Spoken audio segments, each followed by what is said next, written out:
Hello and welcome to the Homeless Consultants channel. My name is Paul B. I am the Homeless Consultant. And before we get started today, I have a very important news story for you here. Anthony here for D News. The World Health Organization declared a recent outbreak of a new strain of coronavirus a threat to the entire world after a 65-year-old French man died from it on Tuesday. Now that brings the number of deaths worldwide from the virus. Oh wait, what happened? That was from 2013. Oh, I'm sorry. That wasn't even current. Perhaps you remember, the propagandists out there, from Hitler and Goebbels to the people today. One of their founding principles of propaganda is that the masses have a very short memory.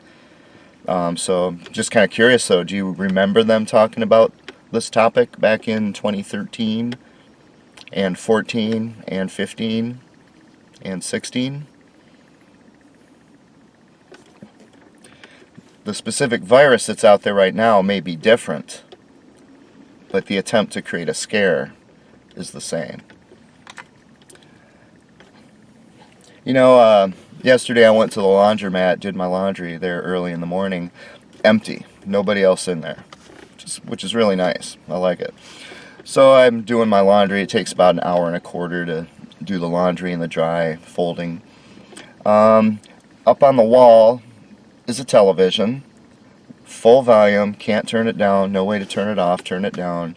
And that's something they had to do to get this bill passed, but they had to do it while staying 6 feet apart, which obviously was a little complicating of the issue. Some of them had to sit up in the upper galleries at the Capitol, but the bill did pass both the House and Senate on a unanimous vote. It includes $200 million in total investments.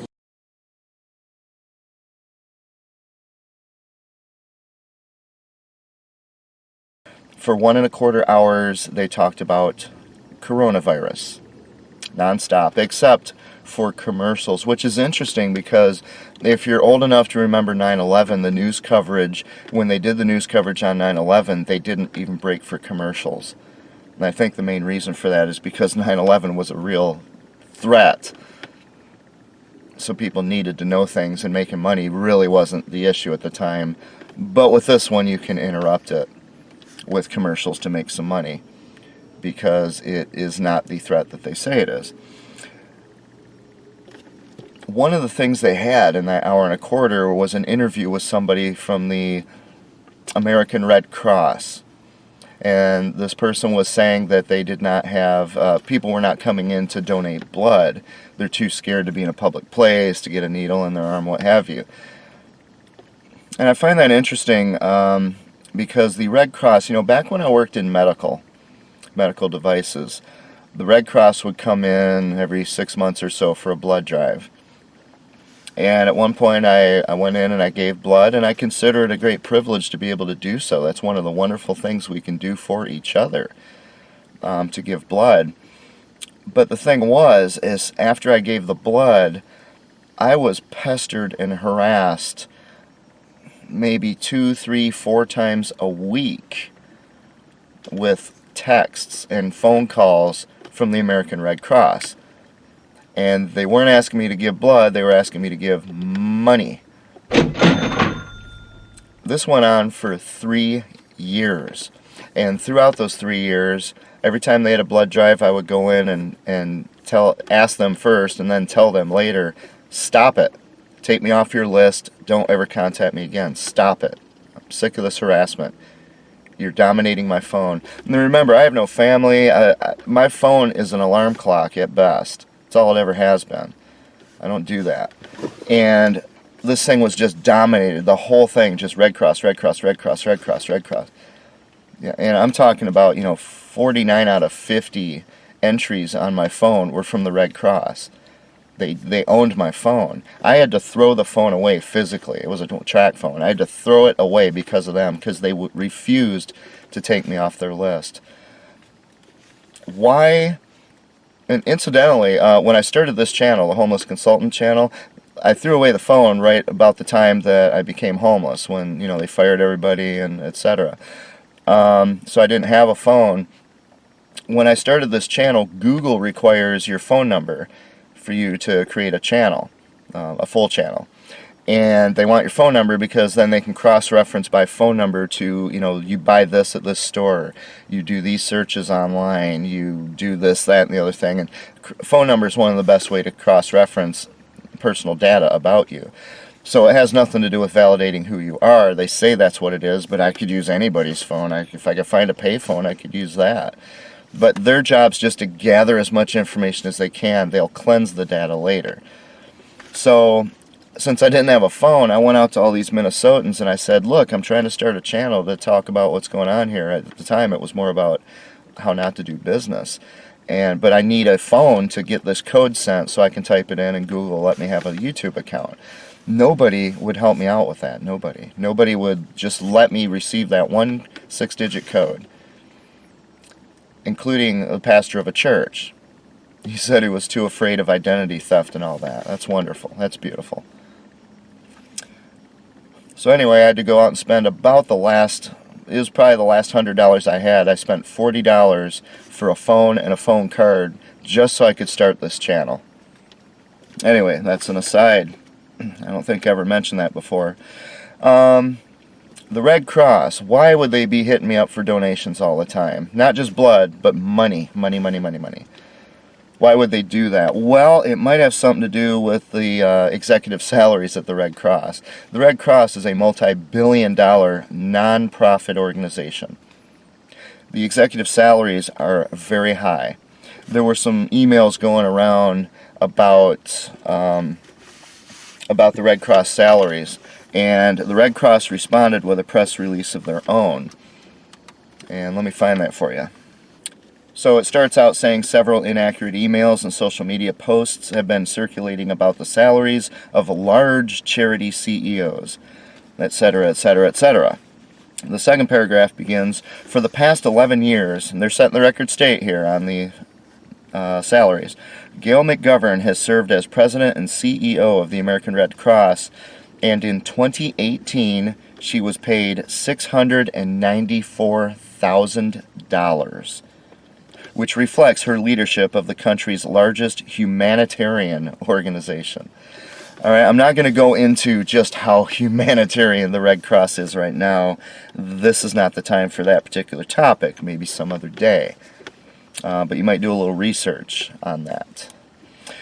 $694,000 for the CEO of the American Red Cross. And remember, these people, they get a lot of perks as well. In many cases, I'm not saying in this case, but in many cases, broadly speaking, CEOs get free houses, big houses, cars, free cars, their phone, their internet. They get world travel for free. And because they don't really own anything, they only control things, they really don't pay any taxes either. So that $694,000 is just the bare minimum. But even if you go by $694,000, if she works at the American Red Cross for about a year and maybe 4 months, she's a millionaire. And she can spend the rest of her life just enjoying life. A millionaire. Me, after 5 years of being homeless and struggling so hard to, get a job when it's illegal for homeless people to do so, and when I finally get one legally, and I've worked at it for 3 years now, I'm just losing money. That's all I'm doing. The latest one, if you let me show you. Turn on the car here. Listen to the window on my passenger side. Down, up. Sounds fine, right? Everything's good. Listen to my driver's side window.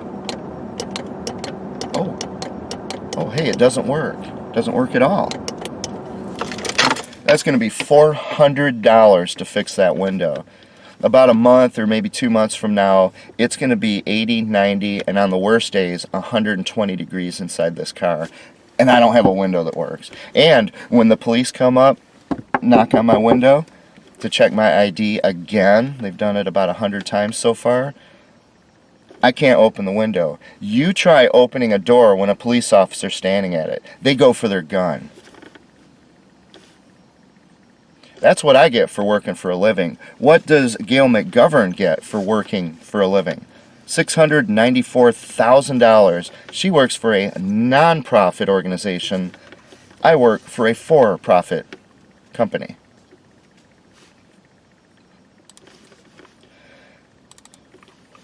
You see, this isn't about coronavirus or a threat from coronavirus. It never was. Yes, to some extent, you need to take precautions. Coronavirus is real. It probably is more infectious and more deadly than the flu, but not a lot. Not a lot. Most people who get it just survive just fine, like they do with the flu and everything. But when you are having constant news coverage to maintain this heightened fear, this constant thinking about coronavirus rather than thinking about something else, like, oh, I don't know, 10,000 homeless people in Minnesota who die at twice the mortality rate of the general population, while nobody does anything about it whatsoever, including the CDC, the National Institutes of Health, the World Health Organization, the Minnesota Department of Health. They do absolutely nothing, but there's no news reports about that. Them shutting down shelters to help raise money to build a football stadium for a privately owned football team. They don't put on news stories about that. They put on wall-to-wall news stories about coronavirus because they want you to think about it 24 hours a day so you'll remain terrified. See, that's what a health scare is. It's intended to scare you. It's an aptly named term. The Red Cross, among so many others, when they see an opportunity to exploit a situation, they will. So what do? They call up the news and they say, hey, we got a problem, we're not getting any donations. Now remember, if you go in and give blood, because all they talked about was blood, that's all they talked about, but once you go in to give blood, you're going to be hit up for money ongoing, apparently till the end of time, or until you throw your phone away. That's what happened to me. What's that money going for? Oh, things like $694,000 salaries for one person. And if you look at the salaries of the other people at the top of the echelon there, you start to see where many, many tens of millions of dollars go before they go to anybody who needs it. Do a little research on the founding of organizations like the American Red Cross and the Salvation Army. The people who founded those organizations were true humanitarians. To put the word humanitarian in that press release as if the current American Red Cross even resembles what it started out as is disgusting. They're exploiting the situation for their own benefit. And this wall-to-wall coverage of coronavirus, that's all it was. One after another. How can we exploit it? How can we exploit it? How can we exploit it? Another thing you've been seeing as they're shutting down society for this, the stock exchange bottoming out. Now, the thing is, are these stocks bottoming out because the companies suddenly became bad? They're making bad products, they're making deadly products? No, these are just as good and strong companies as ever, but their stock prices are tanking. Meanwhile, people like you, now that you maybe are not allowed to go to work or earn money, maybe you got laid off, maybe your kids are home from school because they shut down the schools, so you have to take off work to stay with your kids. So you're losing money and you're going to start feeling the pain really soon. How do I pay my bills? How do I pay my mortgage so that I don't end up living in a car like this guy I'm watching on YouTube? And while that fear is going on, there's people laughing all the way to the bank. They're called rich people. They're sitting there waiting to buy up these stocks at bargain bottom prices. And a year from now, they're going to be 10 times richer than they were before. Meanwhile, all those stocks that went down, there goes your 401k, your retirement, things like that. See, now I'm not saying this is a grand conspiracy to create a health scare in order to make that happen. What I'm saying is that you have all these different people and organizations with their own special self-interests, and as they pursue those, all the other organizations are looking for ways to exploit it. So the people who are into money, money, money, money, money, they just worship money, that's their thing. We can buy up all these stocks and take over companies. We can take over everything. We're going to have 10 times the control over individual American citizens as we did before. Red Cross can try to get you to just give blood once, and then they're going to hit you up forever for donations. Watch the money roll in. This is all just exploitation. Meanwhile, we're in the reality, in the real world. When you just look at the world, I'm looking at the world around me. There's very few cars, empty parking lots, closed stores. Now, yeah, that's because people are staying home to prevent the coronavirus. But you know what? A couple of days ago, it was hopping just like normal. I didn't see one person come out and start going and just keel over. And yet, that's the descriptions I read in the Black Plague. A real public health threat. Killed off 1/5 of the human population on Earth. That's what I read when I read about the Spanish flu, which killed off, who knows, 50 million people. 100 million people. That's not what's happening here. I haven't heard anyone, even within 6 degrees of separation, I haven't met anybody who within those 6 degrees even knows anybody who's got coronavirus. And when you're dealing with public health and junk science, remember rule number 1 of junk science, junk scientists lie. You can't trust anything they say. You certainly cannot trust the CDC or the World Health Organization. If you go on case study number 2, where I went over that anti-smoking bill, look at all the manipulation and propaganda and just blatant lies that are in that bill. Those originate from places like the CDC, the World Health Organization, just virulent anti-smoking. But it isn't about anti-smoking. They do this in every area of what they call health. Meanwhile, we've got an incredibly unhealthy population. They live longer, but they spend all that time that they live longer, if you do the math on it, many people spend as much as 6 months of their lives, that's 1/2 of 1 year out of their entire life, sitting at red lights. Do the math.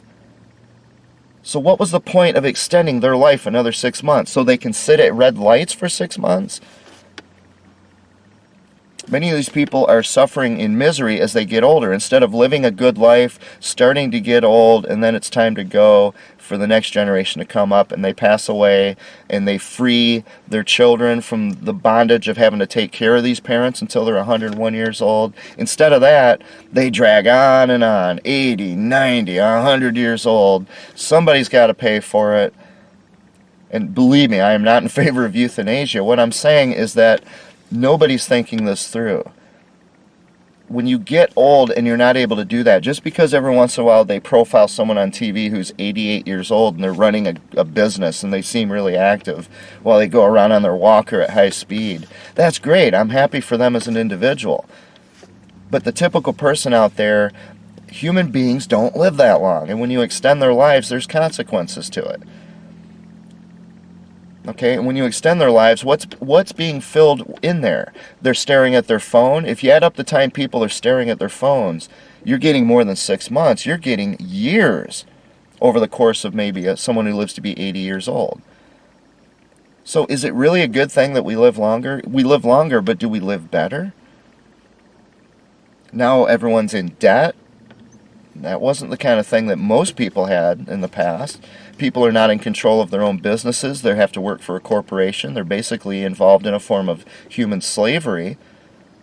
Very clever form of human slavery. Are things so much better that we really want to live that much longer? Or would it be nice if we just lived free and healthy until we're, 50, 60, 70 years old, and then it's our time to go? I don't know, just things to think about. I'm not calling for euthanasia of the elderly or anything of the kind. I'm just saying that these people who just want to extend lives, and that's the only thing they're thinking about, they're not thinking about what's going to happen in that life. You extended their lives, and then guess what? They get to experience nonsense like this, where the whole society shuts down and there's a complete reset. Everything that people work their lives for, to build a house, to get a retirement fund, investments, saving up cash, all that's going to be wiped out by this, which is nothing more than a health scare, not a health crisis. So why did you extend their lives? Just so they can enjoy that? I showed you the video of the news report from 2013 where they talked about coronavirus. See, they've tried this every year. It never stuck. This time it stuck, and believe me, they're going to learn a thing or two. They're taking notes. They're taking notes on what works. It's going to be so much easier for them to start one of these scares again in the future because they know what works now. I went into the building back here, the Department of Motor Vehicles and the library. I had to use the restroom. Normally at the Department of Motor Vehicles, there's a line of people. The room itself is really tiny and just crammed, almost shoulder to shoulder. Outside, they have a line of people just standing so close that I have to keep my hand on my wallet all the time when I'm in line there. When I went in this time, the room was empty except for 2 people. There's an employee at a desk allowing 2 people in at a time. And then the other people are all standing as far away from each other as they possibly can. You know? And they're, all of a sudden these people are afraid of their fellow Minnesotans. And I'm thinking, why now are you afraid of your fellow Minnesotans? I have been absolutely terrified of these Minnesotans for 5 years. These people are deadly. They let 10,000 homeless people just suffer in conditions that are inconceivable in the 21st century. And they do nothing about it. They speak a bunch of words pretending that they care, but they don't do anything. And what they do hurts the homeless. But for the most part, they just won't talk about it. They just let it happen off camera. Out of sight, out of mind. These people are deadly. These Minnesotans, they refuse to do their job while they accept their paycheck. These are deadly people. Why all of a sudden are the Minnesotans themselves figuring this out? You see, what they're afraid of right now isn't even something very real. Yeah, the person over there might have coronavirus. Yes, they might transmit it to you and you might get it. Of course, even if you get it, the odds of you actually dying from it are really slim. They're there, but they're really slim. The odds of you dying from the flu are there. The odds of you dying from all kinds of things are there. But again, if you look around, there isn't people dropping like flies all over the place. This isn't a plague. And it isn't because the CDC jumped in and saved the day. It isn't even because of what Trump did, although Trump's taking good, reasonable actions. Good for him. The problem is the fear, not those actions. We need to, like Roosevelt said, the only thing we need to fear is fear itself. It's the fear out here that is destroying everything, that's going to destroy everyone's finances, that's going to totally change the way we socially interact with each other at a period in history when we already don't have the foggiest idea how to interact with people. I just went over because every once in a while I'll do this. You know, I make videos about various topics. And when it comes to the anti-smoking bill, I want people to know about it because they're not being told about it. And things like that are going to be, which normally could not be passed, they can be passed when people's attention is distracted by things like coronavirus. So I'm out there, if I see someone outside smoking a cigarette, you know, outside their business, I'll go over there and hand them, you know, here's the bills, you need to look this up, you know, you need to look at it. I just went and did this over here at this bank, and the lady outside there, she just like went, oh my God, I mean, she almost went like, oh, get away from me, get away from me. I mean, granted, Minnesotans don't have any social skills to begin with, but that's lunacy, people. That's bordering on a mental illness.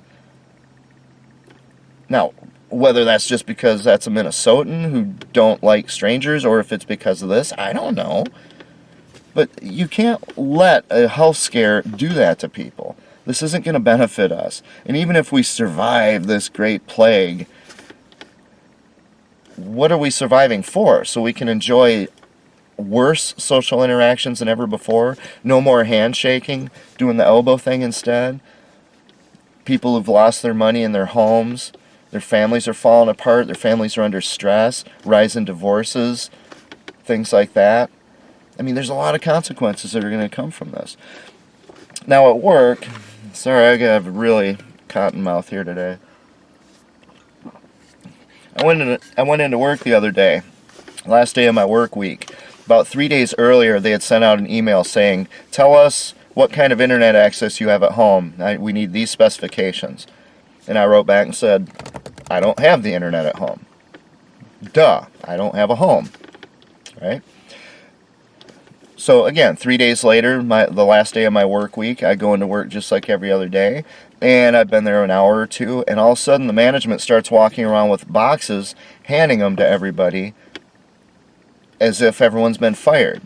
Pack up your stuff, get out of here. But they skipped over me. I didn't get a box. And all these people started filling up their box, not with their personal items, but with their work items, their computers and such. You see, they had been communicating by email that they're going to all work from home because they have the internet at home. You try, by the way, in the 21st century to explain to your boss why you do not have the internet at home. Try that sometime. It's a ton of fun, especially when your degree's in computer science. I work with around 100 people. Okay, it's probably about 90 to 110, somewhere in there, in our office. A couple departments. From what I can tell, and I'm not sure, I'm not going to know till I go back to work, from what I could tell by asking questions and such, there's a good chance that I am going to be the only person in that office when I go back, physically, including management. The only thing I heard was that someone said they thought one person in this other department might also not have the internet and have to come in. But they weren't sure. There's a chance I could be the only person who goes into that building. And guess what? When they're working at home, what do they get to do? They get to sit in their boxer shorts, nice and comfortable, fuzzy slippers. They get to just eat all they want to. We're not allowed to eat there at work. The only thing I can have is a cup of coffee. They can have any beverage they want right now.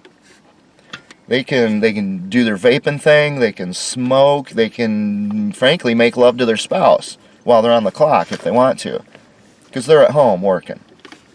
Me, the guy who doesn't even have a home, I have to physically go into the building just like any other day, and I have to dress in this corporate monkey suit they call business casual. I can't go in there in boxer shorts and fuzzy slippers, only for the benefit of the other people in our building, all those pretentious, shaved-headed, backpack-carrying, very important business people with their expensive debt-mobiles who refuse to even talk to anyone who isn't at their business. They won't even look at you or talk to you. They think they're hot stuff. For their benefit, I have to go in dressed in business casual when I'm the only person in the office, or maybe one of two. I have to follow all these silly rules that were dumb to begin with for their sake. And then, after I get out of work, I get to leave there and go live in a car. And in case you weren't aware, in case you haven't figured this out yet, when I'm in this car, I don't put on pajamas at night. I'm wearing this business casual all the time for the last 5 years. The only time I cannot do that during the summer on my days off, I'll reduce it to maybe shorts and a t-shirt because of the extreme heat. And when I go to the hotel, there I can be in my boxers. I can be comfortable. But all the other time, when I'm sleeping, when I'm sitting in this car for however many hours a day, I'm wearing business casual. I'm basically wearing what I wore to work. I don't get to be comfortable at all. And yet, here's the thing. Remember, I'm the only one who hasn't been sick there. I don't get sick. I haven't been sick in 25, 30 years. These people drop like flies. They get sick all the time. They use up their sick days sometimes in the first quarter of the year. I'm stuck with all these sick days at the end of the year that I have to watch just go away because I couldn't use them. And I don't like to lie. I don't want to call up and say I'm sick when I'm not. I don't get sick. I have to go through this humiliation of being the only person in this room dressed like a monkey, corporate monkey, to impress people who don't impress me in the slightest because of the rules. Everyone else, including management, gets to sit at home and just enjoy the next, what they call 3 to 4 weeks. 3 to 4 weeks. Folks, this is a health scare. This is not a health crisis.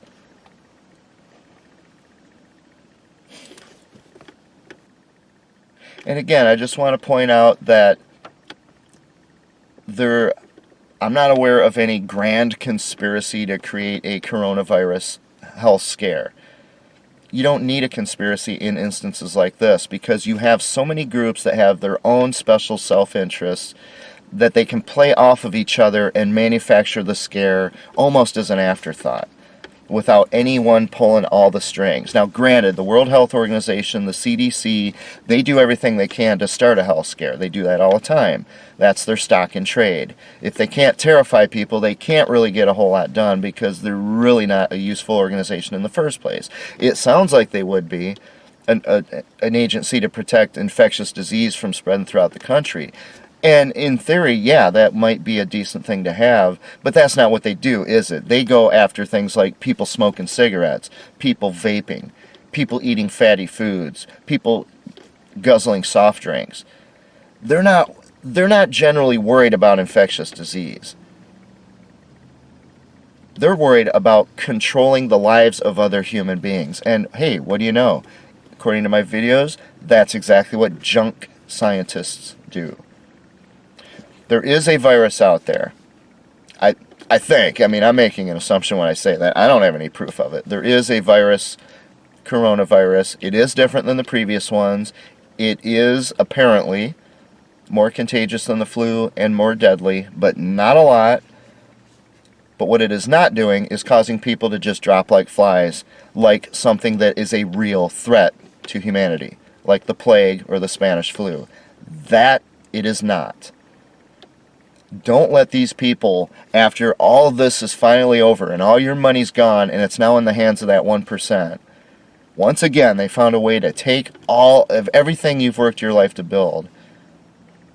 Just like I had everything I worked my whole life for taken away from me, and that's why I'm in this car. Don't let them do that and then after the fact come out and say, well, thank goodness we were here to protect you because this would have just tore the world apart. Everyone would have died if it hadn't been for us. Don't let them do that to you. Don't let them do it. They are hurting you right now. And then they're going to humiliate you later when they tell you something like that. Folks, you, whether you know it or not, you are in a similar situation to what I've been in the last 5 years. You're no longer in control of your own life. Other people, either through their negligence, their desire to collect a paycheck without doing the job, or some kind of malicious activity, they are hurting you. It threatens your home, your finances, your family as an institution. If there's too much stress injected into your family over this, it could cause a lot of problems. The number of threats that this scare poses to you and your family is tremendous, and you probably don't realize it yet. For your own sake, you need to get some clear head. Get away from media. In the last maybe 24 hours or so, I have not watched any media. And guess what? The only thing I think about coronavirus is what I'm planning for this video. It's not dwelling on me all the time. I haven't seen it since I did the laundry yesterday. Because I'm not being filled with it all the time. There's no fear whatsoever. Nothing. Nothing. Nothing. If somebody I knew had coronavirus sneezed right into my face, the amount of fear I would feel would just go from here to here. Gee, now I might get coronavirus. If I get coronavirus, there's a teeny itty bitty witty chance that I will die from it. And that's it. Protect yourselves, folks. You know, nobody's helping me. No one's helped me as I make these videos. They just leave me out to die and I'm just entertainment. Or you get people like this person I was trying to help by letting them know about the anti-smoking bills, and they basically what they did was like a movie I recently saw, which was about back in the era right after slavery, and this woman had a flat tire. She had a flat tire, and the black guy was walking down the street, and he asked if he could help her, and she just said, "Get away from me, nigger." That's what this lady said. It's osteo-phobia. You probably saw my car, saw all the stuff in the car. This guy's homeless. Get away from me, homeless person. Just the same as racism. You know, that's what I get for trying to help other people. Nobody helps me. Why am I making this video? Am I going to profit from this video? No. I'm doing it because you need to know something that nobody's telling you. They're all on all these boxes talking to you. Coronavirus, fear, terror, be scared. Stay away from human beings. Listen to us. Listen to only us. We're the experts. That's what you're being deluged with all the time. I'm sitting here in this horrifying circumstance, bringing this to you to try to bring some sanity back. It's intended to help you. It's intended to save you in a way from the kind of misery that could be to come as a result of all of this. So what I'm going to ask you to do is please take the link for this video and coronavirus junk science case study number 1. Take those 2 links and send them to everybody you know. Let them watch these so that they can get some sense of sanity back over this. They can get a sense of perspective. They don't have to believe every word I say. I hope they will go out and research what I say, because then they have a reason to believe it. But expose them to something different. Because if you and they don't start calling up your legislators and saying, I want an end to this nonsense immediately, or you're going to have to get a real job come November. If you don't go to the media and say, I'm going to call every one of your advertisers and tell them their products are not on my list for the rest of my life, if you don't stop trying to terrify us immediately, if people don't start doing that, this can get really, really out of control. This is a health scare, folks, not a health crisis. This is a consequence not of science, but of junk science. And that is why junk science is an existential threat to the United States of America. Thank you so much for watching this video, and please, again, for everybody's sake, let everyone you know send them the links to these videos. Thank you.